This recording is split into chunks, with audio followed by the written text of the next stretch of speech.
Hello दोस्तों, नमस्कार। आइए हम सीखते हैं जो है chemical reaction and chemical equation chapter. ये क्लास 10th का चैप्टर है। आप जो है इसे पूरा कंप्लीट देखना जो है, और एक एक पॉइंट जो है एक तरफ से क्लियर होता जाएगा। तो आइए सीखते हैं हम। देखिए, सबसे पहले इसमें बताते हैं टॉपिक क्या क्या है। मास एनर्जी रिलेशन, उसके बाद है चेंजेस, जिसमें क्या है फिजिकल चेंजेस और केमिकल चेंजेस है। उसके बाद है फिर chemical reaction, chemical equation, type of chemical reaction. उसके बाद है some other types of reaction, जैसे इसमें है एंडोथर्मिक रिएक्शन, एक्सोथर्मिक रिएक्शन। फिर उसके बाद है प्रेसिपिटेशन क्या होता है, फिर ऑक्सीडेशन, उसके बाद रिडक्शन क्या होता है, फिर उसके बाद है कोरोजन, उसके बाद है रेसिडिटी। तो आइए इन सब के बारे में हम देखते हैं। और ये जो वीडियो होगा जो है इंग्लिश और हिंदी दोनों मीडियम के लिए एप्लीकेबल होगा ये। तो आइए सीखते हैं। सबसे पहले है mass energy relation. Mass energy relation, mass energy relation. देखिए, इस रिलेशन को किसने दिया था? आइंस्टीन नामक वैज्ञानिक ने दिया था। और इसमें क्या बताया गया है, इसने कहा है कि E=mc² जो है एक इक्वेशन होता है। इन्होंने क्या दिया? E=mc² एक इक्वेशन दिया। इन्होंने कहा जो है जब कोई m मास की बॉडी होती है तो उससे E एनर्जी क्या होती है, प्राप्त हो सकती है, फाइंड आउट हो सकती है। तो इसे इन्होंने एक इक्वेशन दिया, इसे हम क्या कहते हैं? मास एनर्जी रिलेशन कहते हैं। और ये क्या है? E=mc² है, जहां पर ये m क्या है, ये मास है, मास ऑफ द बॉडी है। ये क्या है? पिंड की क्या है, ये वस्तु की क्या है, ये मास है। और जो c क्या होती है? स्पीड ऑफ लाइट होती है, स्पीड ऑफ लाइट। और जिसकी वैल्यू कितना होती है? ये होती है 3 × 10⁸ मीटर पर सेकेंड होती है ये। तो जब हम m मास के किसी बॉडी को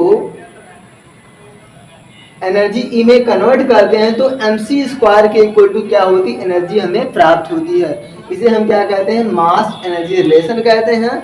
और इसे किसने दिया था? आइंस्टीन ने इसे दिया था, या फिर इसे हम आइंस्टीन का मास एनर्जी रिलेशनशिप भी कहते हैं इसे। और उसके बाद हम आ जाते हैं चेंजेस पर। देखिए, जो चेंजेस हैं ये 2 टाइप के होते हैं। क्या क्या? एक है फिजिकल चेंजेस और दूसरा होता है केमिकल चेंजेस।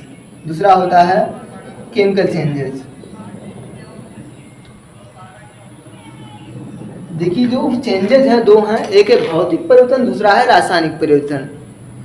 देखिए, फिजिकल यानी भौतिक परिवर्तन में क्या होता है? सेम पदार्थ, सेम मैटर जो है वो होता है।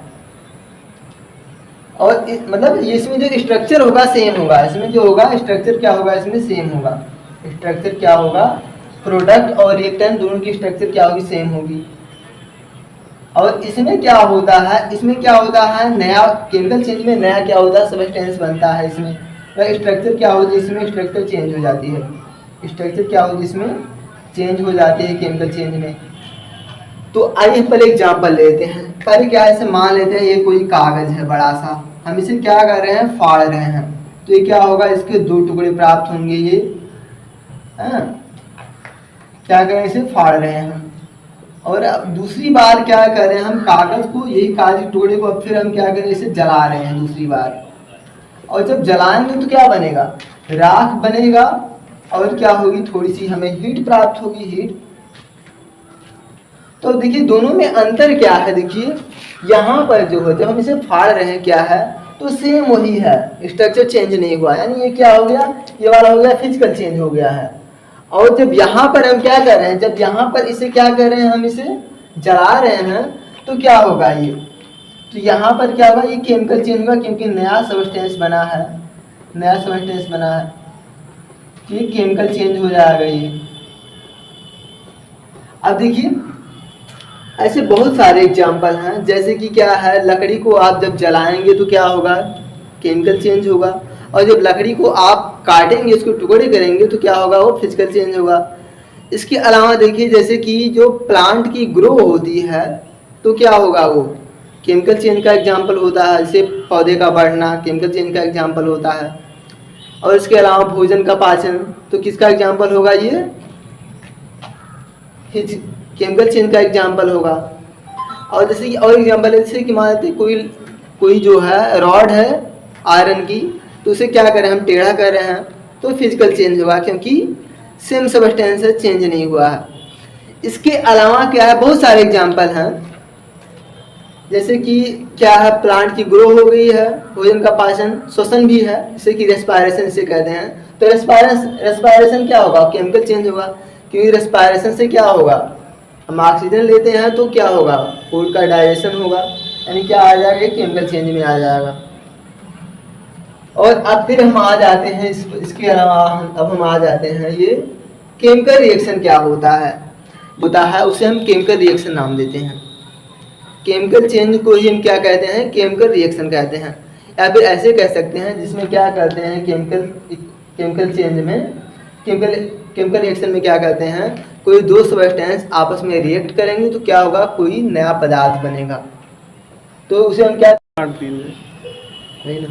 देखिए केमिकल रिएक्शन क्या होता है, देखिए जो केमिकल चेंज होते हैं उन्हें हम क्या कहते हैं, केमिकल रिएक्शन कहते हैं। देखिए जैसे कि मान ऐसे भी कह सकते हैं, जिसमें क्या कहते हैं, कोई सबस्टेंस जो है, दो सबस्टेंस आपस में रिएक्ट करके क्या करेंगे, कोई नया पदार्थ बनाएंगे, नया सबस्टेंस बनाएंगे, तो उसे हम क्या कहेंगे, केमिकल रिएक्शन कहेंगे। और केमिकल रिएक्शन को शो करना ही क्या कहलाता है, केमिकल इक्वेशन कहलाता है।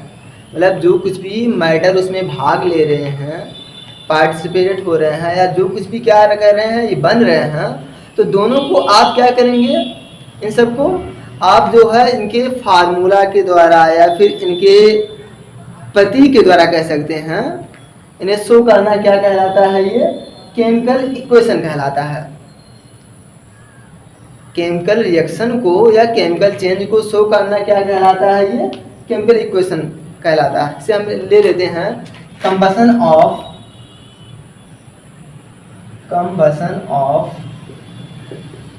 कोक, इसका एग्जाम्पल है। देखिए हम कोक को जो हम जलाते हैं, कोक ये क्या करेंगे, ऑक्सीजन से क्या करेगा, ये ऑक्सीजन से रिएक्ट करेगा, ऑक्सीजन से, उसके बाद बन जाएगा यहाँ पर जो है जलाने पर CO2 बनेगा, मतलब कार्बन डाइऑक्साइड बनेगी, और क्या बनेगा, ये हीट प्राप्त होगी, कार्बन डाइऑक्साइड और प्लस हीट बनेगी, यहाँ से हीट जनरेट होगी। देखिए अब हम क्या कर रहे हैं, यहाँ पर कोक है, कोयला है, तो अब कोक को हम क्या कर रहे हैं, कोक को जो है या कोल को क्या कर रहे हैं, यहाँ पर इसे हम C से प्रदर्शित कर रहे हैं, ऑक्सीजन को O2 से शो कर रहे हैं, और ये कार्बन डाइऑक्साइड को हम CO2 से शो कर दे रहे हैं। तो अब जो प्राप्त होगा उसे हम क्या कहेंगे, केमिकल इक्वेशन कहेंगे। जैसे ये हो गया, ये C हो गया प्लस ये हो गया O2, ये हो जाएगा, ये CO2 प्लस हो जाएगा हीट ना, सब्सटेंस वगैरह राख वगैरह बनेगा ना, तो ये होता है। तो केमिकल चेंज को क्या कहते हैं हम, केमिकल चेंज को हम क्या कहते हैं, केमिकल रिएक्शन कहते हैं। और केमिकल रिएक्शन या केमिकल चेंज को हम क्या करते हैं, शो करते हैं, तो यही क्या कहलाता है, केमिकल इक्वेशन कहलाता है, रासायनिक समीकरण कहलाता है। रासायनिक समीकरण क्या होगा, मतलब हम क्या करेंगे, जो पदार्थ भाग ले रहे हैं इनको हम क्या कर रहे हैं, इनके सूत्र के द्वारा, फार्मूला के द्वारा या सिंबल्स के द्वारा शो कर देते हैं, तो क्या बन जाता है, केमिकल इक्वेशन बन जाता है। ये हो गया। और देखिए केमिकल इक्वेशन को हम शो करते कैसे करते हैं, देखिए अगर कोई जो है रिएक्शन जो है ये क्या है, रिवर्सिबल है, तो हम इसे क्या करते हैं, ये दोनों तरफ साइन से दर्शाते हैं, ये कहते हैं साइन ऑफ रिवर्सिबिलिटी। और एरो से कब दर्शाते हैं, जब इरिवर्सिबल होता है। देखिए इरिवर्सिबल का मतलब क्या है, जो पदार्थ बना है वही पदार्थ नहीं बन पाएगा दोबारा, ये हो गया इरिवर्सिबल। से आप क्या कर रहे हैं, जैसे कि दूध से दही बना रहे हैं तो क्या होगा, अब दही से दूध थोड़ी ना बना लेंगे, यानी इरिवर्सिबल हो गया। लेकिन जैसे क्या कर रहे हैं, वाटर को हम क्या कर रहे हैं, वाटर को हम गर्म कर रहे हैं, पानी को गर्म कर रहे हैं, तो क्या होगा, वेपर प्राप्त होगा, वाष्प प्राप्त होगा। तो अब वेपर से फिर क्या होगा, वेपर को इकट्ठा कर लेंगे तो फिर क्या वाटर प्राप्त हो जाएगा, यानी क्या हो गया, वो रिवर्सिबल हो गया। क्या हो गया, रिवर्सिबल हो गया। तो रिवर्सिबल को इस तरीके से दर्शाते हैं और इरिवर्सिबल को इस तरीके से दर्शाते हैं। इसके अलावा जैसे अगर सॉलिड है, सॉलिड के लिए क्या करेंगे, बीच में हम यहाँ एस लिख देंगे, उसके साथ कोई सब्सटेंस, जैसे यहाँ पे सॉलिड था एस लिख देंगे। और जब गैस होगा, गैस के लिए हम क्या करेंगे, जी लिख देंगे। इसके अलावा लिक्विड के लिए क्या करेंगे, हम लिक्विड के लिए एल लिख देंगे। और इसके अलावा जब उसका हम सोल्यूशन बना के जो है रिएक्शन में भाग ले रहा है, उसका सोल्यूशन भाग ले रहा है, तो वहाँ पर हम क्या करते हैं, एक्वस लिख देते हैं। और क्या करते हैं, जैसे कि ये हीट का सिंबल होता, मतलब उससे क्या कर रहे हैं, हम गर्म कर रहे हैं उससे। या फिर यहाँ पर रिएक्शन में जैसे कि यहाँ हीट जनरेट हुई, इसे यहाँ पर हीट या फिर क्यू भी लिख सकते हैं। और उसके अलावा जो जिस टेम्परेचर पर जो रिएक्शन हो रही है, टेम्परेचर भी यहाँ पर शो कर देते हैं, ऊपर टेम्परेचर कितना है, और यहाँ प्रेशर भी शो कर देते हैं हम इसे रिएक्शन में। और इसके अलावा क्या है, और जब प्रोडक्ट में जो है गैस बनेगा, इसे ऊपर साइन से दर्शाएंगे। प्रोडक्ट में गैस बनेगा तो क्या है, ऊपर साइन से। और जब प्रोडक्ट में जब क्या होगा, प्रेसिपिटेट बनेगा तो हम क्या करेंगे, उसे नीचे साइन से शो करते हैं, प्रेसिपिटेट। इसे होता क्या है, जब प्रोडक्ट होगा, इसे उत्पाद जो है, जब अच्छा रिएक्टेंट और प्रोडक्ट देखिए क्या होता है, जैसे कि ये जो पदार्थ, जो सब्सटेंस भाग ले रहे हैं रिएक्शन में, उन्हें हम क्या कहते हैं, रिएक्टेंट कहते हैं, अभिकारक कहते हैं हिंदी में। जैसे कि और अभिकारक को हम क्या कहते हैं, तीर के बाईं ओर लिखते हैं, लेफ्ट साइड लिखते हैं। और जो प्रोडक्ट होता है, यानी जो उत्पाद होता है, उसे हम क्या कहते हैं, तीर के दाहिनी ओर लिखा जाता है, इधर लिखा जाएगा। रिएक्टेंट को तीर के लेफ्ट साइड और प्रोडक्ट को तीर के एरो की क्या कहते हैं, हम ये राइट साइड लिखते हैं प्रोडक्ट को। और देखिए जब प्रोडक्ट में गैस बनेगा तो एरो ऊपर साइन से, क्योंकि वो गैस होगी तो उड़ जाएगी ऊपर। और जब प्रोडक्ट में प्रेसिपिटेट बन जाएगा, अवक्षेप हिंदी में कहते हैं, जब ये बनेगा तो क्या होगा, उसे हम नीचे साइन से दर्शाते हैं, नीचे एरो लगा के दर्शाते हैं, क्योंकि क्या होगा, वो सोल्यूशन में जो है नीचे बैठ जाएगा। और इसके बाद हम पढ़ते हैं टाइप ऑफ केमिकल रिएक्शन, या फिर पहले हम पढ़ लेते हैं बैलेंसिंग ऑफ केमिकल रिएक्शन। देखिए बैलेंसिंग ऑफ केमिकल रिएक्शन क्या होता है, इससे पहले हम देख लेते हैं बैलेंस और अनबैलेंस्ड रिएक्शन क्या होता है।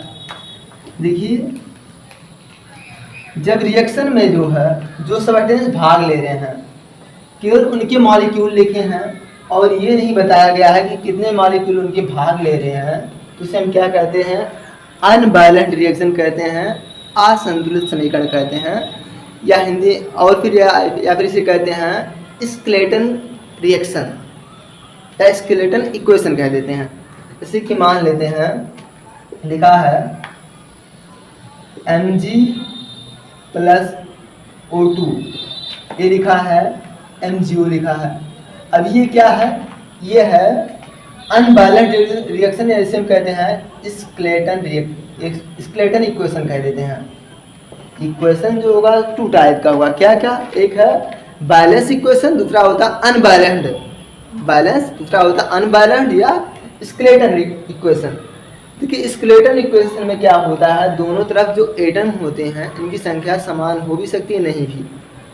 लेकिन बैलेंस्ड रिएक्शन में क्या होता है, दोनों तरफ जो एटम है, नंबर ऑफ एटम्स होंगे सेम एलिमेंट के, तो क्या होने चाहिए, सेम होने। तो अभी क्या है, जैसे कि Mg क्या है, ये यहाँ पर देखिए Mg एक है, यहाँ पर Mg एक है, यहाँ पर O2 क्या है, दो है, यहाँ एक ही है। तो अभी क्या है, अभी ये बैलेंस रिएक्शन नहीं है, अभी क्या है, अनबैलेंस रिएक्शन है।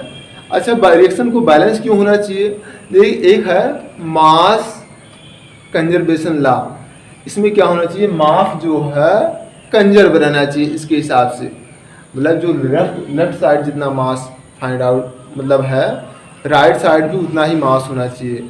मतलब ऐसे भी कह सकते हैं, जितने एटम जो है इधर एक एलिमेंट के हैं, सेम उतने ही एलिमेंट के क्या होने चाहिए, दूसरी तरफ भी होने चाहिए। प्रोडक्ट में भी उतने ही एटम होने चाहिए सेम एलिमेंट के, एक ही मतलब उसी एलिमेंट के उतने ही एटम होने चाहिए इधर। तो बैलेंस रिएक्शन का मतलब क्या है, दोनों तरफ जो एटम है यहाँ लेफ्ट साइड और राइट साइड किसी एक एलिमेंट के एटम की संख्या क्या होनी चाहिए, सेम होनी चाहिए। हर एलिमेंट के एटम की संख्या सेम होनी चाहिए। अब देखिए, तो अभी इस क्रिएटन इक्वेशन हम इसे क्या कर रहे हैं, बैलेंस कर रहे हैं। देखिए यहाँ पर क्या है, यहाँ 2 O है दिख रहा है ना यहाँ पर, तो हम क्या करते हैं यहाँ पर इसे हम लिख देते हैं Mg प्लस O2 एरो लिख करते हैं यहाँ पर 2MgO कर दे रहे हैं। देखिए यहाँ 2 होता है, यहाँ 2 कर दे रहे हैं।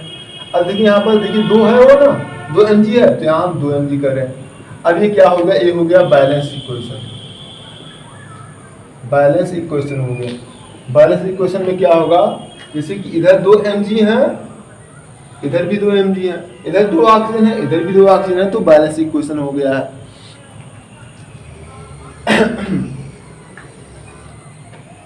और जैसे कि है Na है प्लस O2 है, ये बनाएगा Na2O बनाएगा। तब इस रिएक्शन को हमें बैलेंस करना है। देखिए बहुत ही आसान है। देखिए यहाँ क्या हो रहा है, यहाँ 2 O दिख रहा है। अभी ये अनबैलेंस्ड रिएक्शन है, इसे हमें बैलेंस कर रहे हैं हिट एंड ट्रायल मेथड से। तो यहाँ देखिए हम क्या करते हैं, यहाँ 2 कर दे रहे हैं, यहाँ 2 हो गया है। अब देखिए यहाँ हो गया टोटल 4N। देखिए 2 है और 2 यहाँ से मल्टीप्लाई हुआ, यहाँ आ गया 4N। तो हम यहाँ कर रहे हैं, यहाँ 4N कर दे रहे हैं। तो अब क्या हो गया, ये बैलेंस रिएक्शन हो गया। तो इस तरीके से क्या करते हैं, हिट एंड ट्रायल मेथड से क्या करते हैं, हम रिएक्शन को बैलेंस कर देते हैं। तो आई होप ये बैलेंसिंग ऑफ रिएक्शन समझ में आया होगा। अब इसके बाद हम आ जाते हैं टाइप ऑफ रिएक्शन पर। देखिए जो रिएक्शन होते हैं मेनली 5 टाइप के होते हैं। क्या क्या है 5 टाइप के reaction, type of reaction. Reaction क्या है, 5 टाइप के हैं। क्या क्या है, पहले है एडिशन रिएक्शन। एडिशन रिएक्शन से हम कहते हैं हिंदी में योगात्मक अपक्रिया या संकलन अपक्रिया या संगुणन अपक्रिया। दूसरा होता है displacement reaction, displacement reaction. Third है double displacement reaction, double displacement reaction. और अगला है फिर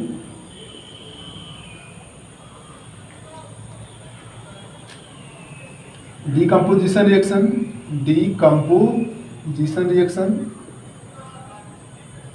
और फिर 5 है डिसोसिएशन रिएक्शन, डिसोसिएशन रिएक्शन।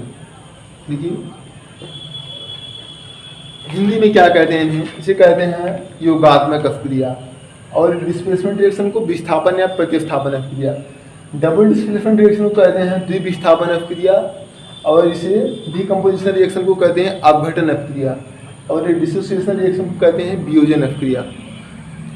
देखिए पहले हम इसे देख लेते हैं, एडिशन रिएक्शन क्या होता है। देखिए एडिशन रिएक्शन में क्या होगा, कोई 2 सबस्टेंस होंगे, क्या करेंगे, दोनों रिएक्ट करके क्या करेंगे, एक ही सबस्टेंस बनाएंगे, एक ही पदार्थ बनाएंगे। ऐसे है कोक है, कार्बन है, सी है और O2 है। ये रिएक्ट करके क्या करेंगे, एक ही पदार्थ बनाएंगे, CO2 बनाएंगे। और इसके अलावा देखते हैं S है प्लस O2 है, सल्फर है और ऑक्सीजन है, तो SO2 बन जाएगा। मतलब एक ही पदार्थ बनना चाहिए। जब 2 सबस्टेंस रिएक्ट करके एक ही पदार्थ बनाएंगे उसे हम क्या कहेंगे, ये एडिशन रिएक्शन कहेंगे। जुड़ करके एक ही पदार्थ बनाएंगे। अब देखिए डिस्प्लेसमेंट रिएक्शन में क्या होता है, इसमें क्या किया जाता है, क्या होता है, कोई एक सबस्टेंस क्या करेगा, दूसरे सबस्टेंस को जो है वहां से हटा देगा, या कोई एक एटम क्या करेगा, दूसरे एटम को जो है हटा देगा, अपने स्थान से, उसके स्थान से हटा देगा। जैसे है देखिए, देख लेते हैं ज़्यादातर क्या होता है, ये जो ज़्यादा मतलब क्रियाशील हैं, जो ज़्यादा रिएक्टिव मेटल हैं, वो क्या करती हैं, कम रिएक्टिव मेटल को क्या करेंगे, उसके सोल्यूशन से ये डिस्प्लेस कर देती हैं। तो डिस्प्लेसमेंट रिएक्शन का एग्जांपल होता है। जैसे है Fe प्लस CuSO4 आयरन है और कॉपर सल्फेट का सोल्यूशन है, तो क्या करेगा, यहाँ से ये क्या करेगा, इसे हटा देगा, इसे तो हो जाएगा ये FeSO4 हो जाएगा प्लस हो जाएगा Cu। इसके अलावा देखिए जिंक है, एक कॉपर सल्फेट का सोल्यूशन है, तो क्या होगा, तो जिंक क्या करेगा, इसे कॉपर को वहां से हटा देगा, Cu को हटा देगा, आ जाएगा CuSO4 प्लस हो जाएगा ये एक मिनट, हो जाएगा ZnSO4 प्लस हो जाएगा Cu। तो ये क्या है, ये डिस्प्लेसमेंट रिएक्शन का एग्जाम्पल है ये। अब हम आ जाते हैं डबल डिस्प्लेसमेंट रिएक्शन। इसमें क्या होता है देखिए, पहले हम इसे मिटा देते हैं।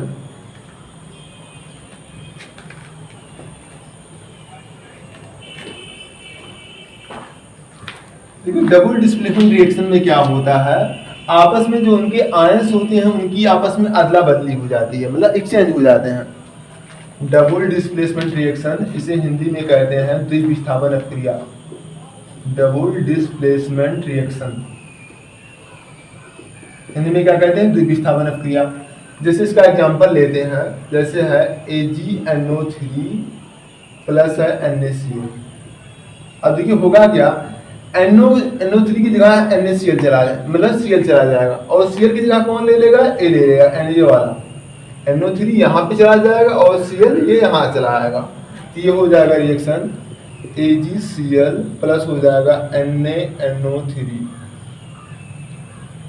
तो ये होता है displacement reaction, double displacement reaction. मतलब क्या होगा, दो बार क्या होगा, ये डिस्प्लेस होगा, मतलब ये जाएगा यहाँ, ये जाएगा यहाँ, मतलब दो बार क्या हुआ, डिस्प्लेसमेंट हुआ है। इसे हम क्या कहते हैं, डबल डिस्प्लेसमेंट कहते हैं। या फिर ऐसे कहते हैं, इसमें क्या होते हैं, जो आयन होते हैं इनकी एक्सचेंज हो जाती है, अदला बदली हो जाती है। और ये जो रिएक्शन होते हैं, ये होते हैं प्रेसिपिटेशन रिएक्शन का एग्जाम्पल। हम ऐसे भी कह सकते हैं, जो डबल डिस्प्लेसमेंट रिएक्शन शो करते हैं वो क्या कहते हैं, प्रेसिपिटेशन रिएक्शन भी देते हैं। और ये एग्जाम्पल लेते हैं, जैसे है BaCl2 प्लस है ये BaCl2 प्लस ऐसे है BaSO4, या फिर प्लस लेते हैं Na2SO4। मतलब बेरियम क्या है, ये बेरियम क्लोराइड है, सोडियम सल्फेट है, ये आपस में दोनों क्या करें, रिएक्ट कर रहे हैं, तो बन जाता है ये BaSO4 बन जाता है, और बन जाता है ये यहाँ से फिर क्या बन जाता है, ये 2NaCl बन जाता है। तो यहाँ पर ये क्या होता है, प्रेसिपिटेट होता है, ये नीचे क्या होगा, बैठ जाएगा, ये नीचे, ये क्या होगा, नीचे बैठ जाएगा। तो ये प्रेसिपिटेशन रिएक्शन का भी एग्जाम्पल होता है और डिस्प्लेसमेंट रिएक्शन का भी एग्जाम्पल होता है ये।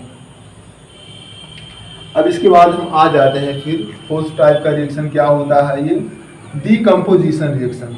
डीकम्पोजिशन रिएक्शन इसे हम हिंदी में कहते हैं अपघटन अपक्रिया। मतलब इसमें, इस रिएक्शन में क्या होगा, कोई एक पदार्थ क्या करेगा, वो मतलब अपने कई अवयवों में, कई मॉलिक्यूल्स में क्या होगा, टूट जाएगा, वो और सब्सटेंस में बिखर जाएगा ऐसे। और उसे कैसे बिखरता है, ऐसे हम हीट करते हैं, या फिर इलेक्ट्रिक करंट देते हैं, या फिर क्या करेंगे, वो प्रकाश के द्वारा, लाइट के द्वारा क्या होगा, अपने आप टूट जाएगा कई भागों में। तो उससे हम क्या कहेंगे, इस रिएक्शन को कहेंगे हम डीकम्पोजिशन रिएक्शन कहते हैं, या अपघटन अपक्रिया हिंदी में कहते हैं।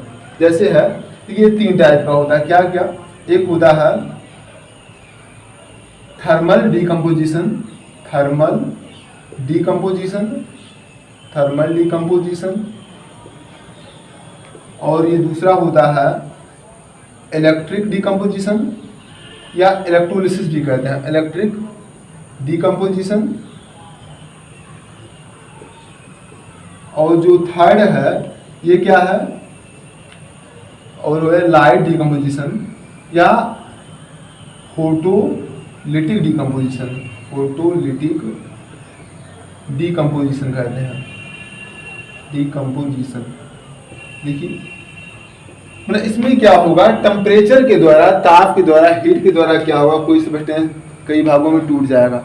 अच्छा याद रखना, जो डीकम्पोजिशन रिएक्शन है ये क्या होता है, इरिवर्सिबल होता है, इरिवर्सिबल होता है। मतलब जो है दोबारा जो है वही सब्सटेंस जो है नहीं बन पाएगा, मतलब एक बार टूट गया तो टूट गया, दोबारा नहीं बनेगा, फिर वही मैटर। देखिए जैसे है, इसमें एग्जांपल है KClO3, नाम इसे देते हैं पोटेशियम क्लोराइड। ये जब गर्म करते हैं तो टूट जाएगा ये KCl में, मतलब पोटेशियम क्लोराइड में, और ये O2 में टूट जाता है।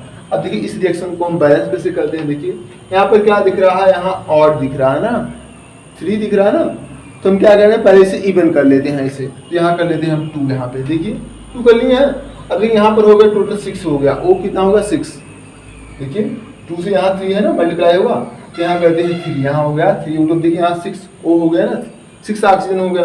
अब देखिए यहाँ कितना 2 KCl दिख रहा है ना, 2 पोटेशियम है और 2 क्लोरीन है, तो अब क्या करते हैं यहाँ 2 कर देते हैं, तो ये रिएक्शन क्या हो गया, बैलेंस हो गया। तो ये किससे होता है, हीट करने से क्या होगा, 2 भागों में टूटा है, इसे हम क्या कहेंगे, थर्मल डिकम्पोजिशन कहेंगे।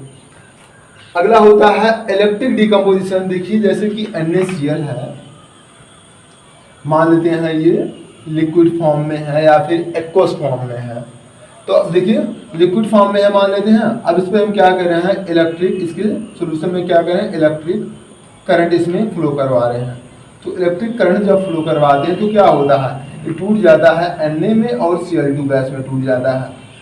तो यहाँ रिएक्शन देखिए, यहाँ 2 क्लोरीन दिख रहा है ना, गैस फॉर्म है तो Cl2 की फॉर्म में होगा। यहाँ 2 क्लोरीन दिख रहा है, यहाँ देखिए 2 कर देते हैं हम यहाँ पर।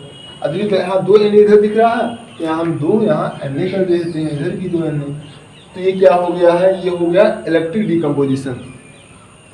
जब इलेक्ट्रिक के द्वारा, इलेक्ट्रिक करंट के द्वारा क्या होगा, कोई सब्सटेंस 2 भागों में टूटेगा या कई भागों में टूटेगा, तो उसे हम क्या कहेंगे, इलेक्ट्रिक डिकम्पोजिशन कहते हैं हम।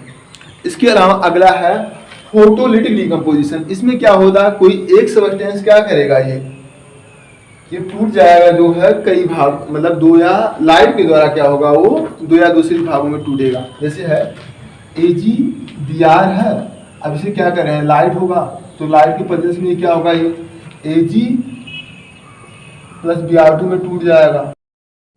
देखिए AgBr क्या है, AgBr क्या करेगा, लाइट के प्रेजेंस में जो है टूट जाएगा Ag में और Br2 में टूट जाएगा। सिमिलरली ऐसे ही क्या होगा, ये AgCl क्या करेगा, 2AgCl, ये क्या करेगा, ये लाइट के प्रेजेंस में क्या होगा, ये टूट जाएगा जो है, ये Ag में 2Ag में प्लस ये Cl2 में टूट जाएगा। ये मतलब रिएक्शन को बैलेंस करेंगे, यहाँ हो जाएगा 2Ag, यहाँ Cl2 हो जाएगा। तो यहाँ पर इस तरीके से जो है फोटोलिटिक डिकम्पोजिशन किसके प्रेजेंस में होता है, लाइट के प्रेजेंस में होता है। अगला ये इलेक्ट्रोलिटिक डिकम्पोजिशन किसके प्रेजेंस में होगा, ये इलेक्ट्रिक करंट के प्रेजेंस में होगा। और ये थर्मल डिकम्पोजिशन किसके प्रेजेंस में होगा, हीट के प्रेजेंस में होगा ये, या फिर मतलब उसे हीट करेंगे हम, या फिर उष्मा कहते हैं, हिंदी में कहते हैं उष्मा देते हैं। तो क्या होगा, वो 2 भागों में टूट जाएगा या कई भागों में टूट जाएगा। अब हम आ जाते हैं डिसोसिएशन रिएक्शन। देखिए याद रखना जो है, जो डिकम्पोजिशन रिएक्शन होता है इरिवर्सिबल होता है, मतलब सब्सटेंस को पुनः प्राप्त नहीं किया जा सकता है। जैसे कि ये 2KCl और ये 3O2 बन गया है, ये अब 2KCl और 3O2 से जो है ये पोटेशियम क्लोराइड यानी KClO3 नहीं बनाया जा सकता है, यानी इरिवर्सिबल रिएक्शन है। अब इसके बाद आ जाते हैं हम डिकम्पोजिशन रिएक्शन पर, डिसोसिएशन रिएक्शन पर। देखिए जो डिसोसिएशन रिएक्शन है वो कैसी होती है, वो रिवर्सिबल होती है। मतलब जो है, अगर जो सब्सटेंस बना है वो दोनों आपस में रिएक्ट करके क्या करते हैं, ये पुनः क्या करेंगे, वही सेम पदार्थ बना लेंगे, सेम मैटर बना लेंगे। इसका सबसे अच्छा एग्जांपल होता है डिसोसिएशन रिएक्शन का। पहले लिख देते हैं हम, देखिए क्या है डिसोसिएशन रिएक्शन। जैसे है PCl5 है, इसका नाम है फास्फोरस पेंटाक्लोराइड। इसे जब हम क्या करते हैं, गर्म करते हैं, तो क्या होगा, ये PCl3 में और किस में टूट जाएगा, Cl2 में टूट जाएगा। और जब ये PCl3 और ये Cl2 क्या करते हैं, जब से गर्म करना बंद कर देते हैं या फिर हम क्या करते हैं, इसे ठंडा कर देते हैं, तो PCl3 और Cl2 आपस में रिएक्ट करके ये PCl5 यानी फास्फोरस पेंटाक्लोराइड बना लेते हैं। यानी ये कैसे रिएक्शन होती है, ये रिवर्सिबल होती है। देखिए रिवर्सिबल है तो साइन ये दोनों तरफ से बनाएंगे, इसे कहते हैं साइन ऑफ रिवर्सिबिलिटी कहते हैं। यहाँ पर इसे क्या करें, ठंडा कर रहे हैं। इसके अलावा बहुत सारे एग्जाम्पल होते हैं। ऐसे है Hg है, Hi है, इसका नाम है हाइड्रोजन आयोडाइड।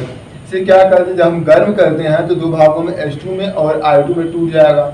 और बाद में क्या होता है, H2 और I2 ये दोनों मिल करके जो है, जैसे ठंडा करेंगे या फिर गर्म करना बंद कर देंगे, तो H2 और I2 दोनों रिएक्ट करके क्या करते हैं, Hi बना लेते हैं। ये किसका एग्जाम्पल हो गया, डिसोसिएशन रिएक्शन का एग्जाम्पल हो गया। देखिए याद रखना, जो डिसोसिएशन रिएक्शन है ये भी क्या होती है, 2 टाइप का होता है। क्या क्या होता है, एक होता है थर्मल, एक होता है थर्मल डिसोसिएशन। थर्मल डिसोसिएशन मतलब क्या होगा, इसमें हीट करने से क्या करेगा, वो दो भागों में टूट जाएगा। और जैसे हीट करना बंद कर देंगे तो क्या होगा, पुनः वही मेन सब्सटेंस बन जाएगा। और देखिए,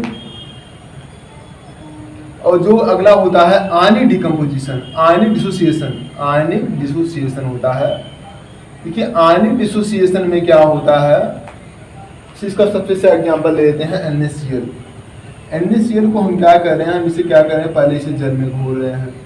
क्या कर रहे हैं, जल में घोल रहे हैं, वाटर में सॉल्व कर रहे हैं, वाटर इसे क्या कर रहे हैं, डिजॉल्व कर रहे हैं। तो अब क्या होगा, इसे डिजॉल्व करने पर ये टूट जाएगा Na+ में और Cl- में टूट जाएगा। और जैसे ही क्या करते हैं, हम वाटर को वहां से हटा देते हैं तो क्या बन जाएगा, ये पुनः बन के क्या बन जाएगा, NaCl बन जाएगा, नमक बन जाएगा तुरंत ही। तो इसे कैसे दर्शाएंगे हम, साइन ऑफ रिवर्सिबिलिटी लगा करके दर्शाएंगे। यहाँ पर मतलब दोनों तरफ एरो होना चाहिए। तो ये होता है आयनिक डिसोसिएशन। फिर से सुनिए क्या है, आयनिक डिसोसिएशन में क्या होता है, हम क्या करते हैं, जो सब्सटेंस है उसे हम क्या करेंगे, वाटर में घोलेंगे। फिर हम क्या करते हैं, जब वाटर को हटाते हैं, जैसे कि मान लेते हैं नमक है, नमक का हम पहले क्या करेंगे, सोल्यूशन बनाएंगे, साल्ट का सोल्यूशन बनाएंगे। अब सोल्यूशन में क्या होगा, वो अपने आयन में Na+ और Cl- में टूट जाएगा। फिर क्या करेंगे, जैसे कि हम कि अब सोल्यूशन को अब हीट करना शुरू कर देते हैं, तो हीट करेंगे तो क्या होगा, तो वहाँ से धीरे धीरे वाटर क्या होगा, उड़ जाएगा। और जब वाटर उड़ जाएगा तो क्या होगा, हमें नमक प्राप्त हो जाएगा, साल्ट प्राप्त हो जाएगा ना। तो ये होता है, ये रिएक्शन है आयनिक डिसोसिएशन का। देखिए दोनों में थोड़ी सी अंतर होती है। देखिए थर्मल डिकम्पोजिशन कैसे होता है, अंतर देख लेते हैं क्या क्या है। थर्मल डिकम्पोजिशन कैसे होगा, हीट करने से होगा। अच्छा ये कैसे होता है, सॉल्यूशन बनाने से होता है पदार्थ का। अच्छा इसमें क्या होता है, थर्मल डिकम्पोजिशन में क्या होता है, जो प्रोडक्ट प्राप्त हुए ये कैसे होते हैं, न्यूट्रल होते हैं ये। और इसमें जो प्रोडक्ट प्राप्त होते हैं ये कैसे होते हैं, आयनिक होते हैं, ये चार्ज होते हैं ये। और देखिए इसमें क्या होती है, मीडियम रिक्वायर्ड नहीं होता है इसमें। थर्मल डिसोसिएशन में क्या होता है, मीडियम रिक्वायर्ड नहीं होगा, जैसे वाटर वगैरह की रिक्वायर्ड नहीं होगी। लेकिन आयनिक डिसोसिएशन में क्या होगा, मीडियम की रिक्वायरमेंट होती है। तो ये दोनों में अंतर हो गया। अब हम आ जाते हैं some other type of reaction, जिसमें एंडोथर्मिक रिएक्शन, एक्सोथर्मिक रिएक्शन और प्रेसिपिटेशन रिएक्शन। देखिए एंडोथर्मिक रिएक्शन में क्या है, एंडोथर्मिक और एक्सोथर्मिक रिएक्शन। सबसे पहले देख लेते हैं हम क्या है एंडोथर्मिक रिएक्शन क्या होता है। एंडोथर्मिक रिएक्शन, एंडोथर्मिक रिएक्शन देखिए एंडोथर्मिक का मतलब क्या है, इसे हिंदी में कहते हैं उष्मा शोषी अपक्रिया। जिस अपक्रिया को क्या करें, मतलब ऐसे मान लेते हैं, मतलब जिस अपक्रिया को पूरा होने के लिए, जिस रिएक्शन को पूरा होने के लिए क्या होगी, हीट या एनर्जी रिक्वायर्ड होगी, इसे हम क्या कहेंगे, एंडोथर्मिक रिएक्शन कहेंगे। जितने भी जो मतलब डिसोसिएशन मतलब डिकम्पोजिशन रिएक्शन है, जितने भी डिकम्पोजिशन रिएक्शन है वो कैसे होते हैं, ये एंडोथर्मिक रिएक्शन होते हैं। जैसे जब उन्हें हीट करेंगे तभी क्या होगी, वो दो भागों में टूटेगा। या फिर जैसे इलेक्ट्रिक एनर्जी देंगे तब क्या होगा, दो भागों में टूटेगा। तो क्या है, यानी हीट वहाँ पे रिक्वायर्ड है। मतलब जो एंडोथर्मिक रिएक्शन है इसके अंतर्गत क्या क्या आते हैं, जैसे कि जितने भी रिएक्शन है, जैसे कि है डिकम्पोजिशन रिएक्शन, जितने भी होंगे वो किसके अंतर्गत आएंगे, ये आएंगे, ये एंडोथर्मिक के रिएक्शन है, एंडोथर्मिक रिएक्शन के अंतर्गत आएंगे। जैसे देख लेते हैं, जैसे है KClO3 पोटेशियम क्लोराइड इसका नाम है। तो जब हम इसे गर्म करते हैं, मतलब जब इसे हीट देंगे तो क्या होगा, हीट देते हैं, ये टूट जाता है, ये पोटेशियम क्लोराइड में, और ये O2 में टूट जाता है। तो यहाँ पर बैलेंस करेंगे हम, यहाँ हो जाएगा 2, यहाँ हो जाएगा कितना, यहाँ हो जाएगा 6 और यहाँ हो जाएगा 2 KCl। तो इस तरीके से ये रिएक्शन बैलेंस हो जाती है। कि किसका एग्जाम्पल है, ये एंडोथर्मिक का। और कोई एग्जाम्पल लेते हैं, जैसे N2 है और O2 है, नाइट्रोजन और ऑक्सीजन। ये तभी रिएक्ट करते हैं जब ये यहाँ पर हीट मिलेगी इसे, और ये बना लेते हैं, ये 2NO बना लेते हैं। तो ये किसका एग्जाम्पल है, ये एंडोथर्मिक रिएक्शन का एग्जाम्पल है। और हम आ जाते हैं एक्सोथर्मिक रिएक्शन। एक्सोथर्मिक में क्या होता है, मतलब इसमें एनर्जी जब मतलब रिएक्शन कंप्लीट होगी तो एनर्जी क्या होगी, बाहर निकलेगी। जैसे सबसे अच्छा एग्जांपल इसका ये होता है, इसे हमने चूना देखा होगा ना, मतलब कहते हैं तो चूने में क्या होता है, जब हम उसमें पानी मिलाते हैं तो क्या होगा, वो हीट मतलब वहाँ से जनरेट होती है, जो इससे जो कंटेनर होगा, जो ग्लास होगा, वो क्या होगा, गर्म हो जाता है थोड़ा सा ना। तो किसका एग्जांपल होता है, एक्सोथर्मिक का एग्जांपल, मतलब वहाँ से एनर्जी जनरेट हो रही, उत्पन्न हो रही है। जैसे है देखिए CaO प्लस H2O है, अभी क्या होगा, लाइन है ना ये कहते हैं, एक है सिलेक्ट लाइन, अगला होता है अनसिलेक्ट लाइन। अब देखिए ये CaO है तो ये बन जाएगा CaO इसका होल ट्वाइस, और प्लस यहाँ से हीट जनरेट होती है। तो ये लाइन जो है क्या होगा, जब यहाँ से इसकी रिएक्शन वाटर से होगी, मतलब ये वाटर में जब उसे घोला जाएगा तो क्या होगा, ये कैल्शियम हाइड्रोक्साइड बन जाएगा, और ये क्या बन जाएगा, ये हीट बन जाएगा। इसे हम वाटर ऑफलाइन भी कहते हैं, चूने का पानी हिंदी में। अब हम आ जाते हैं प्रेसिपिटेशन रिएक्शन क्या होता है। देखिए हमने पढ़ा था जो डबल डिस्प्लेसमेंट रिएक्शन शो करते हैं वो क्या देते हैं, प्रेसिपिटेशन रिएक्शन देते हैं। मतलब प्रेसिपिटेशन रिएक्शन में क्या होता है, अंत में क्या होता है, फाइनल क्या होता है, प्रेसिपिटेट बन जाता है अंत में। तो एक एग्जांपल देख लेते हैं प्रेसिपिटेशन रिएक्शन का, या फिर यहीं पे लिख लेते हैं। जैसे है देखिए प्रेसिपिटेशन रिएक्शन का, प्रेसिपिटेशन रिएक्शन, प्रेसिपिटेशन लिख देते हैं। जैसे है BaCl2 प्लस है Na2SO4, मतलब बेरियम क्लोराइड है और सोडियम सल्फेट है, दोनों रिएक्ट करेंगे तो क्या बन जाएगा, ये बन जाएगा BaSO4 प्लस हो जाएगा ये 2NaCl बन जाता है। अब देखिए ये क्या होता है, ये प्रेसिपिटेट होता है वाइट कलर का, तो प्रेसिपिटेट है मतलब इसलिए क्या होगा, ये नीचे बैठ जाएगा सोल्यूशन में। ये हो गया प्रेसिपिटेशन रिएक्शन। याद रखना जितने भी डबल डिस्प्लेसमेंट रिएक्शन शो करते हैं कंपाउंड, वो क्या करते हैं, प्रेसिपिटेशन रिएक्शन देते हैं। इसके बाद है ऑक्सीडेशन। ऑक्सीडेशन को हिंदी में कहते हैं ऑक्सीकरण। ऑक्सीकरण में क्या होता है, ऑक्सीजन क्या होता है, इसमें जुड़ता है, हाइड्रोजन क्या होगा वहां से निकलेगा, और इसके अलावा जो मोर इलेक्ट्रोनेगेटिव एलिमेंट होंगे ये क्या होंगे, जुड़ेंगे, मतलब ऑक्सीजन की तरह जुड़ेंगे से। और जो इलेक्ट्रोपॉजिटिव एलिमेंट होंगे ये क्या होंगे, वहां से रिमूव होंगे हाइड्रोजन की तरह से, और जो इलेक्ट्रॉन होगा क्या होगा, रिमूव होगा। आइए देखते हैं क्या है। जैसे है Na है, सबसे पहले इसका एग्जांपल बता देते हैं, या फिर इसे देखिए ऑक्सीजन का ऐड करवाते हैं। जैसे है Zn प्लस O2, ये क्या हो जाएगा, ये हो जाएगा ZnO।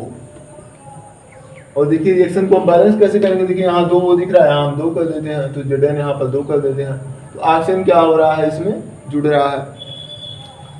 और इसके अलावा जैसे है H2O, जैसे कि Fe है, Fe प्लस H2O, तो यहाँ से क्या होगा, ये हो जाएगा Fe2O3, और फिर इसके अलावा क्या हो जाएगा ये, और ये बन जाएगा H2। अब देखिए ये कौन सी क्रिया है, कौन सी रिएक्शन है।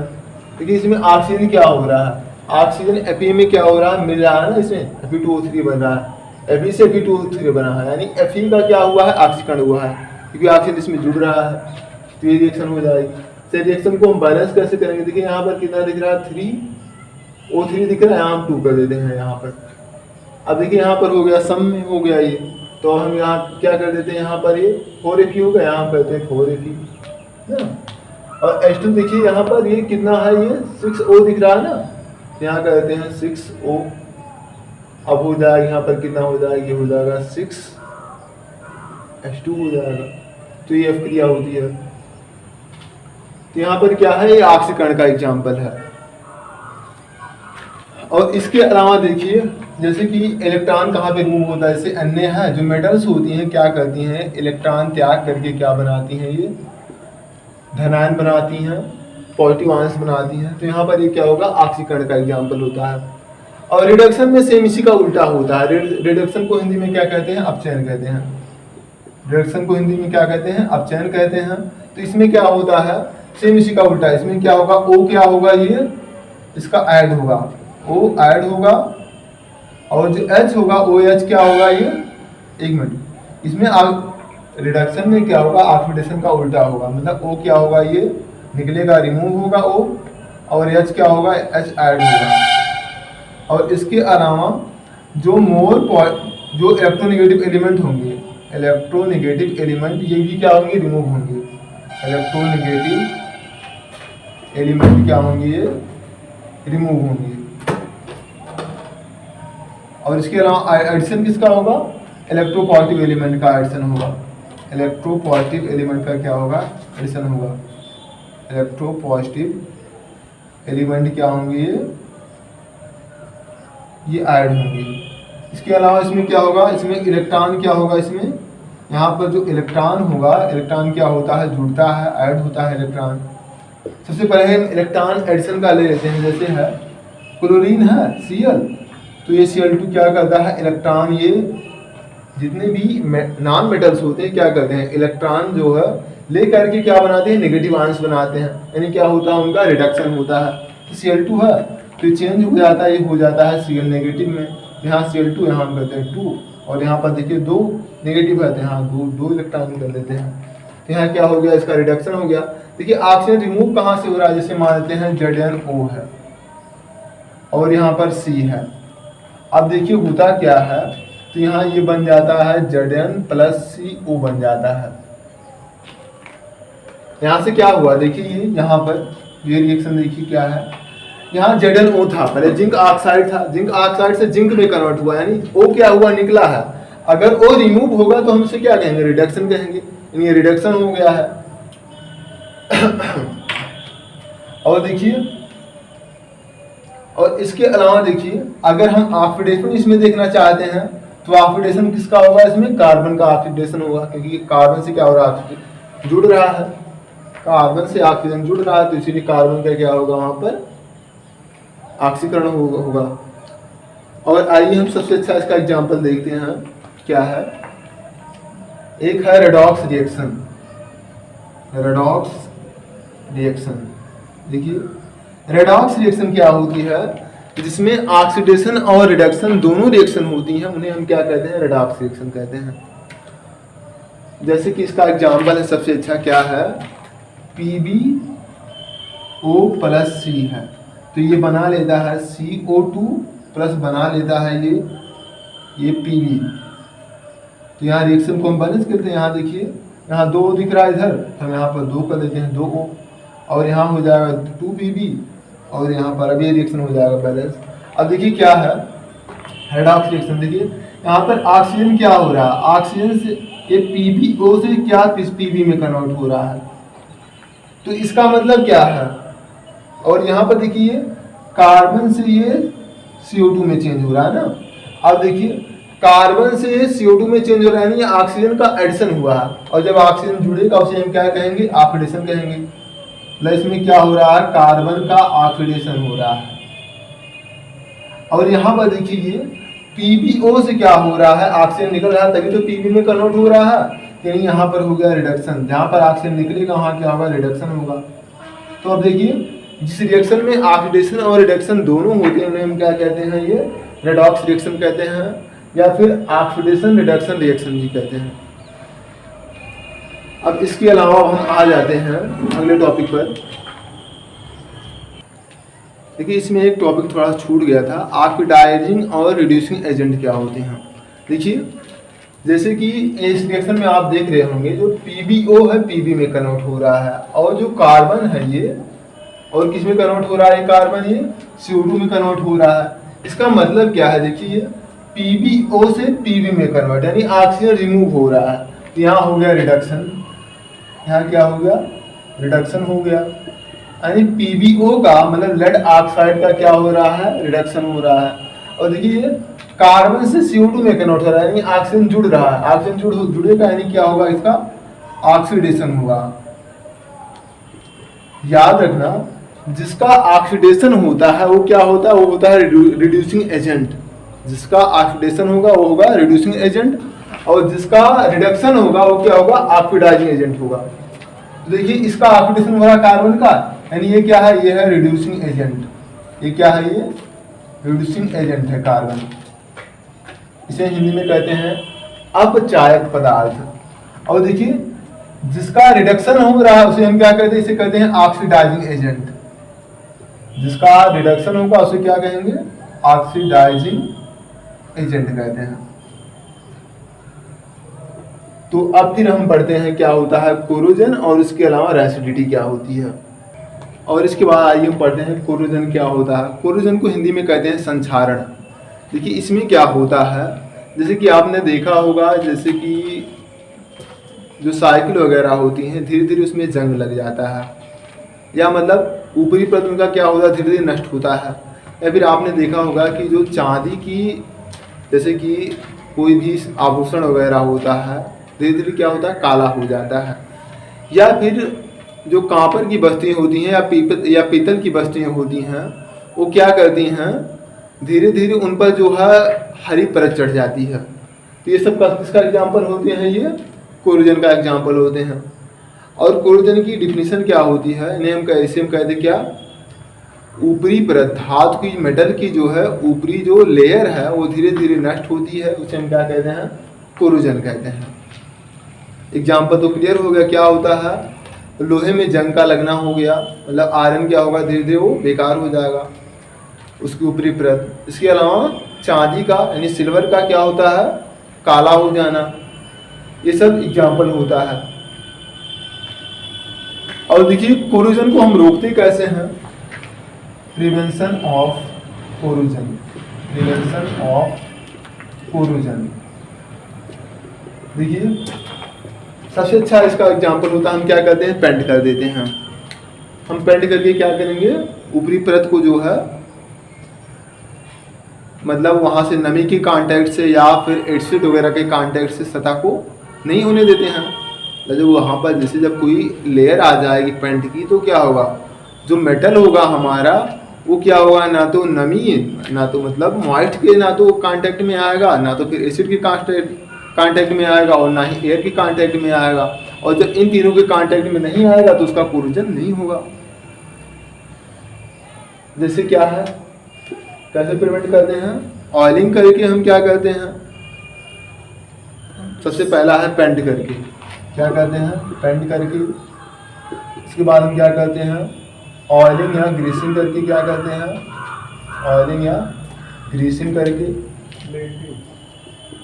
और इसके अलावा तीसरा होता है गैल्वेनाइजेशन। गैल्वेनाइजेशन, गैल्वेनाइजेशन का मतलब क्या होता है, इसे हिंदी में कहते हैं गैल्वेनीकरण। गैल्वेनाइजेशन में क्या होगा, हम क्या करते हैं जो मेटल होती है उस पर हम क्या करेंगे जिंक की परत चढ़ाएंगे, जिंक मेटल की परत चढ़ाएंगे, लेयर चढ़ाएंगे, उसे हम क्या कहते हैं गैल्वेनीकरण कहते हैं, गैल्वेनाइजेशन कहते हैं। तो ये तरीके होते हैं कोरोजन को रोकने का। इसके अलावा देखिए रेसिडिटी क्या होती है, रेसिडिटी को हिंदी में कहते हैं विकृत गंधिता।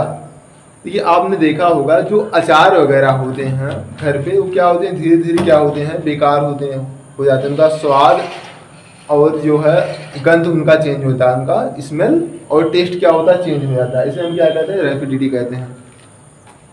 तो क्या होता है जो फैटी जो फूड होते हैं वो क्या होंगे काफ़ी टाइम के बाद क्या करेंगे वो उनका स्वाद और मतलब टेस्ट और स्मेल क्या होगा चेंज हो जाएगा, इसे हम क्या कहते हैं रेसिडिटी कहते हैं। और रेसिडिटी को हम कैसे रोकते हैं, देखिए रेसिडिटी को हम रोकते हैं एंटी ऑक्सीडाइज लिख देते हैं पहले, प्रिवेंशन ऑफ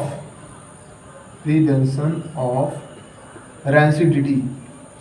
कैसे रोकते हैं हम इसे, सबसे पहले हम क्या करते हैं एंटी ऑक्सीडाइजिंग एजेंट का यूज करके, एंटी ऑक्सीडाइजिंग एजेंट का यूज करके। इसमें क्या होता है, एक होता है BHT, एक होता है BHA, एक होता है ब्यूटाइलेटेड हाइड्रॉक्सी टॉलुइन और अगला होता है ब्यूटाइलेटेड BHT और BHA, ब्यूटाइलेटेड हाइड्रॉक्सी एनिसोल, इनका हम यूज करते हैं। इसके अलावा क्या करते हैं हम जिसमें एयर ना हो या फिर ऐसे बर्तन का ऐसे पात्र का ऐसे कंटेनर का यूज करते हैं जो जिसमें एयर ना जा सके, उनका यूज करके करते हैं। या फिर हम क्या करते हैं इसमें इसे फ्रीज करके करते हैं, फ्रीज क्या करेंगे हम फ्रीजिंग करके भी कर देते हैं, क्योंकि क्या देखिए जब टेम्परेचर कम हो जाता है, जो पदार्थ होते हैं या जो मॉलिक्यूल होते हैं जो खाने को नष्ट करते हैं, वो क्या होंगे, वो निष्क्रिय हो जाएंगे, इनएक्टिव हो जाएंगे। तो इससे क्या होगा, जो भोजन होगा या फैटी फूड होगा वो क्या होगा, काफ़ी लंबे समय तक बना रहेगा। तो फ्रीजिंग करके हम क्या करते हैं, रेसिडिटी को रोकते हैं। इसके अलावा क्या करते हैं, हमने देखा होगा जो चिप्स की पैकेट होती है उसमें से क्या करते हैं, जो ऑक्सीजन गैस होती है निकाल देते हैं और इसके अलावा उसमें N2 गैस डाल देते हैं। तो ऐसा क्यों करते हैं, ऑक्सीजन से क्या होगा, ऑक्सीकरण होगा, और नाइट्रोजन से ऑक्सीकरण नहीं होगा ना, तो नाइट्रोजन से ऑक्सीकरण नहीं होगा, इसलिए क्या होता है, चिप्स के पैकेट में हम क्या करते हैं, N2 गैस भर देते हैं। तो क्या करते हैं हम, आगे है O2 को निकाल करके और N2 को उसमें भर करके। तो इस तरीके से हम क्या करते हैं,